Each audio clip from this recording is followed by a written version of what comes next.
À l'occasion de l'élection présidentielle du 24 février 2019 au Sénégal, Wati a porté au cœur du débat public la question de l'amélioration du bien-être des femmes et des filles et celle de leur prise de parole. Une initiative spéciale a été menée avec le soutien du gouvernement du Canada sur les inégalités de genre au Sénégal. Cette initiative est partie d'un constat. Bien qu'il y ait eu un bond spectaculaire des femmes dans la représentation politique, il ne s'est pas encore traduit par une présence forte et continue des questions concernant le bien-être physique, psychologique et matériel des femmes et des filles dans le débat politique et plus largement dans le débat public.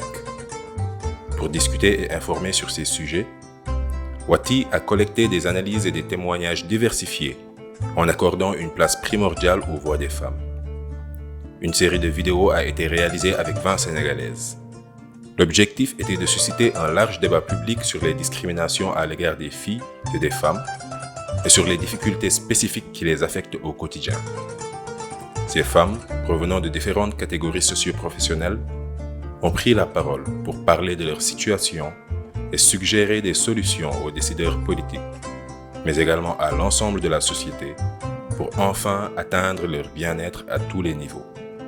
La mission de Wati, c'est partager des connaissances, c'est mettre des questions sur la table et c'est de s'assurer que collectivement, on poursuive une action pour changer les choses. Et donc, l'un des éléments clés dans cette discussion à Dakar, qui se poursuivra à Kolda d'ailleurs, au travers d'une autre table ronde, c'est, disons, de commencer un travail qui va être poursuivi par Wati en continuant à disséminer des messages importants sur les mariages précoces, sur les grossesses précoces, sur l'inégalité dans l'accès à l'éducation, sur une prise en charge insuffisante des femmes victimes de violences sexuelles et de violences conjugales. Donc, le chantier, il est immense. Wati soutient toutes les initiatives et notamment les mouvements de femmes et de filles qui s'organisent au Sénégal. Et nous espérons également porter cette question au niveau régional puisque Wati, à nouveau, c'est le Sénégal, mais c'est aussi toute l'Afrique de l'Ouest.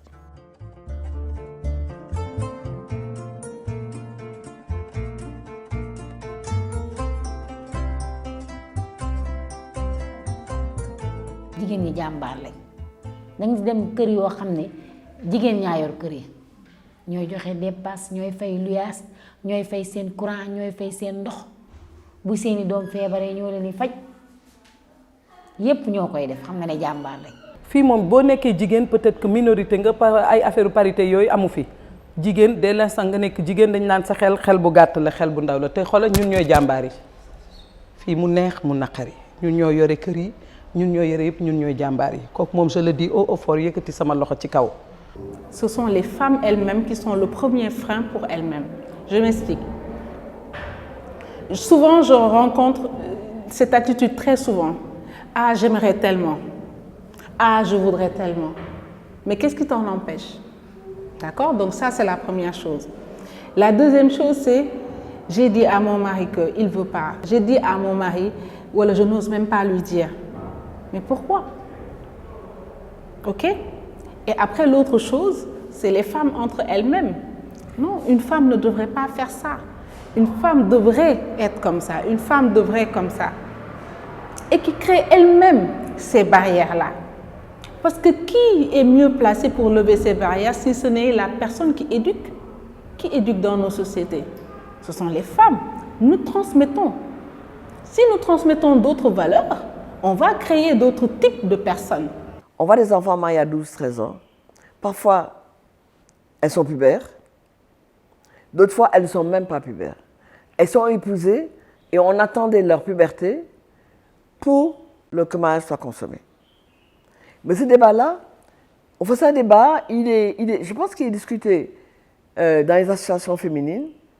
Il est discuté dans quelques cercles sociaux, mais il n'est pas discuté au niveau national. C'est-à-dire qu'on n'a pas fait un problème national parce que même si le mariage des enfants diminue, il continue d'exister.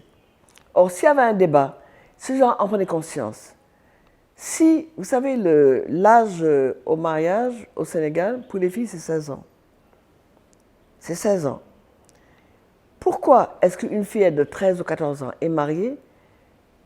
Il n'y a pas une institution qui mette le mari en prison. Alors les grossesses précoces, c'est pareil. Moi, je pense que les grossesses précoces, il faudrait faire, premièrement, l'éducation sexuelle des enfants. Je sais que c'est difficile, hein. J'ai été mère de famille, je sais combien il est difficile d'avoir son jeune garçon ou sa jeune fille, leur expliquer ce qu'est la sexualité. Moi, je ne vous dirai pas la méthode que j'ai adoptée, mais je sais que c'est extrêmement difficile. Mais si les parents ont du mal à le faire, au moins l'école devrait pouvoir le faire. Je pense qu'il faut faire prendre aux garçons conscience de la responsabilité. Vous savez, moi je dis toujours que quand une fille avorte, ou quand une fille tombe enceinte, et quand elle avorte, il y a un homme qui est impliqué.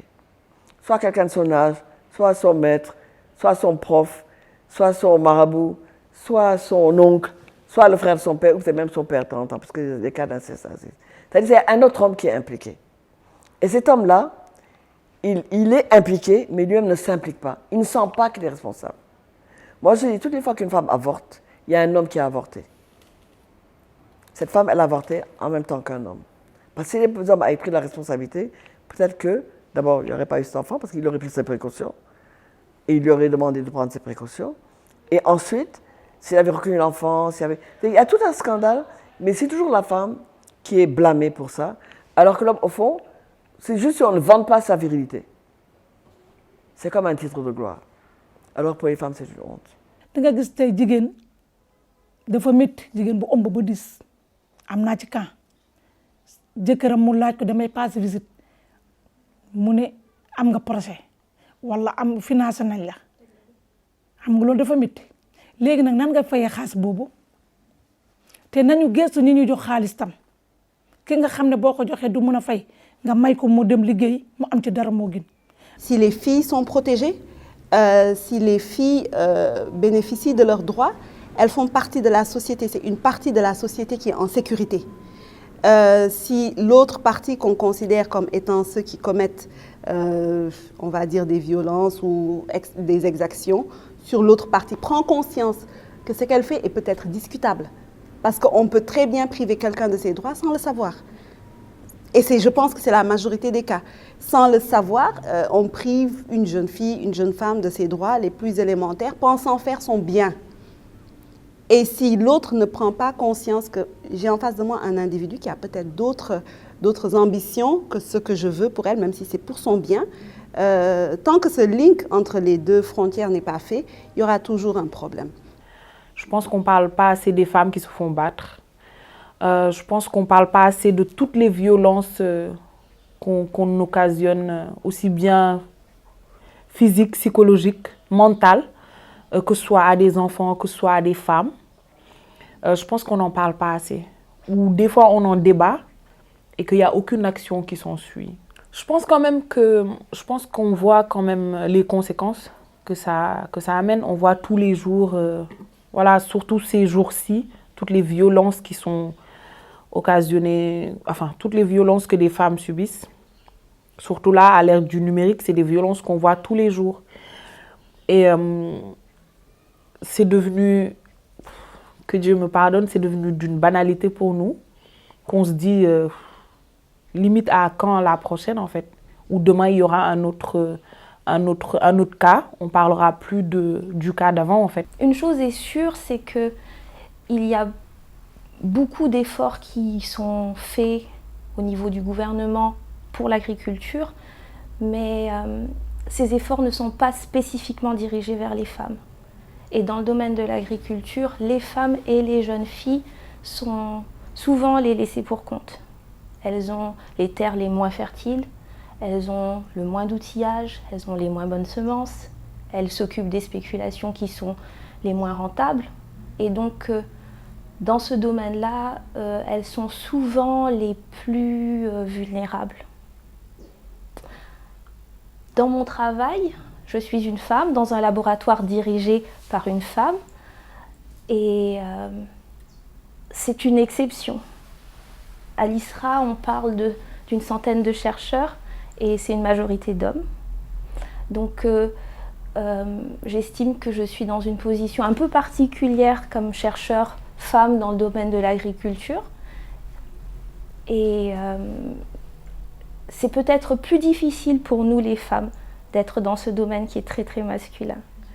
Donc De façon générale, je dirais qu'au Sénégal, la position de femme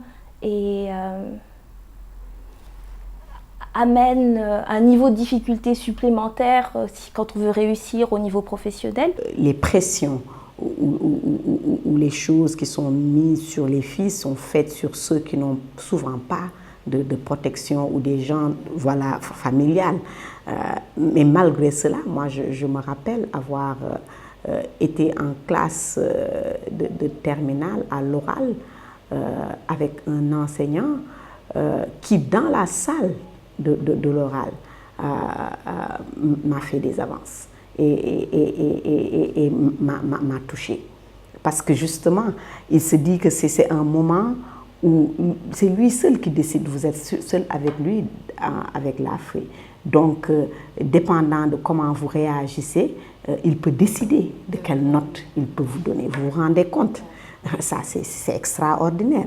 Et je connais autour de moi beaucoup de filles qui ont arrêté quelquefois les études ou qui ont changé de chemin parce que soit il y avait eu des avances ou des pressions qui venaient de certains enseignants. Celle qui me préoccupe le plus, c'est l'éducation des jeunes filles, le fait que les jeunes filles puissent rester longtemps à l'école. Je suggérerais de faire une sorte de discrimination positive, soit des bourses ou des facilités. Parce que souvent, on voit que les filles sont très bonnes élèves, qu'elles se battent vraiment beaucoup plus que les autres pour y arriver, parce que ce n'est pas facile. On doit être une fille à la maison, on doit s'occuper de tâches ménagères qu'on ne partage pas forcément avec les frères. Et parfois, quand le choix se fait de devoir envoyer quelqu'un, le frère, la sœur, poursuivre les études, on préfère envoyer le frère. Et j'ai vu des cas où parfois c'était des sommes dérisoires qui pouvaient empêcher une jeune fille de continuer ses études. Ce sont des situations tragiques où on voit vraiment des jeunes filles qui pourraient aller loin, qui pourraient aider leur famille, qui pourraient apporter quelque chose de positif à la société, être obligées de s'arrêter, être obligées de travailler comme domestique dans les maisons ou voilà. Et je pense que c'est dommage quand on laisse une partie de la société en rade. Il faudrait que ça devienne une priorité. Il ne suffit pas juste, on a eu la loi sur la parité, on a des femmes dans des partis politiques, on a des femmes à l'Assemblée nationale, mais c'est des dynamiques, comme des dynamiques de discrimination positive. C'est vrai que c'est un terme que je n'aime pas trop, mais dans certains domaines qu'il faudrait mettre en avant. Il faudrait également que tout ce qui est les mutilations génitales féminines reviennent un peu sur le débat politique, sur l'agenda politique national. Qu'on en parle librement, mais si les politiques décident d'en parler, eux-mêmes de poser le débat, ça va amener une conscientisation au niveau du peuple. Et ce que je leur dirais, c'est de faire ressortir justement dans leur programme les solutions qu'ils ont pour améliorer les conditions des filles et des femmes au Sénégal.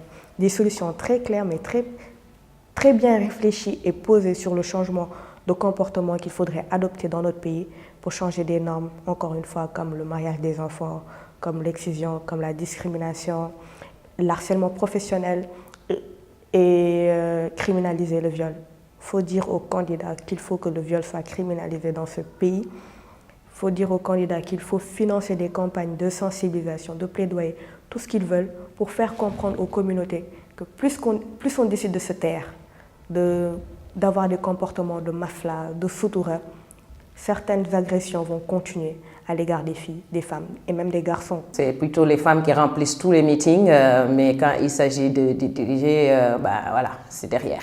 C'est encore un signe que les femmes doivent parler plus, s'impliquer plus, s'engager plus, aller réclamer des places. Personne ne le fera à leur place. Le Sénégal appartient à tout le monde. Il faut que les femmes aillent voter massivement. Celles qui pensent qu'elles ont un candidat à soutenir, qu'elles y aillent. Et surtout, il faut qu'elles fassent entendre leur voix sur toutes ces questions-là. Qu'aujourd'hui, on puisse avoir toute la question sur la santé sexuelle et reproductive, où on est dans un pays où on dicte aux femmes qu'est-ce qu'on fait de leur corps, de leur ventre, combien d'enfants, qui se marier, avec qui ne pas se marier, et leur imposer des pratiques comme l'excision ou les mariages précoces sans qu'elles aient leur mot à dire. Il faut que ça cesse. Et donc, il est temps que les femmes occupent la place qui est la leur, qui n'est pas une place qu'on leur donne, c'est une place qui est là pour elles. Elles sont là, elles existent, elles vivent, travaillent dans ce pays-là. Elles ont le droit de participer à l'avancement du pays, à l'avancement des débats importants pour le pays. Aujourd'hui, je peux dire qu'à la sortie de cette rencontre, ça va me permettre, avec mon association, d'engager, aller vers les parents, les sensibiliser avec les différentes méthodes qui sont différentes des méthodes qu'on utilisait auparavant. Nous avons eu aussi l'opportunité de nous exprimer, de dire ce que nous rencontrons dans nos activités de tous les jours. Nous avons pu aussi écouter d'autres acteurs, tels que les acteurs de la presse et d'autres organisations avec lesquelles nous avons partagé cette table ronde. Donc c'était un moment d'échange fructueux. Nous avons beaucoup, en tout cas, gagné dans ces échanges. Depuis la pause, nous avons commencé à discuter avec les radios communautaires de la place pour assurer la démultiplication, pour que toute la commune, voire toute la région, bénéficie des informations qui ont été sorties dans cette table ronde. C'est ce que Wati a fait tout à l'heure. Nous avons posé le débat. Elles se sont exprimées, elles avaient des choses à dire, elles se sont libérées. Rien que ça, ça n'a pas de prix. Elles se sont soulagées. Voilà le mot. C'est ce que vous nous avez permis de faire. Nous ne vous remercierons pas assez et on souhaite que le futur président, à l'orée de l'élection 2019, puisse porter les préoccupations des femmes du Sénégal dans sa politique. Vraiment, jusqu'aux contrées les plus lointaines, en Haute-Casamance et à l'est du Sénégal, voire le nord. Merci. À l'issue de ces travaux, Wati a proposé 10 pistes d'action lors de la Journée internationale de lutte pour les droits des femmes, destinée à engager l'ensemble de la communauté pour réduire considérablement les inégalités de genre. Même si elles concernent le Sénégal, la plupart de ces pistes sont également pertinentes pour les autres pays d'Afrique de l'Ouest et du continent. Dans 5 ou 10 ans, je me vois déjà dans une société où j'ai le droit de choisir, où aujourd'hui, je dis que je veux être secrétaire générale des Nations Unies et que dans 10 ans, cela se réalisera sans obstacles qui soient liés à mon statut de fille ou de femme, mais plutôt des obstacles qui peuvent être personnels, mais pas des obstacles qui sont liés, encore une fois, à mes conditions de fille ou de femme. Et dans 5 ou 10 ans, j'espère également voir toutes les filles, qu'importe la zone d'où elles viennent, que ce soit la zone urbaine, la zone rurale, qu'importe si elles ont eu à faire des études ou pas, mais avoir les mêmes chances de réaliser leur potentiel et de pouvoir rêver et de se dire qu'elles aussi, elles peuvent être astronautes, qu'elles peuvent être femmes au foyer, qu'elles peuvent être médecins, qu'elles peuvent être tout ce qu'elles désirent d'être si on leur laisse le choix.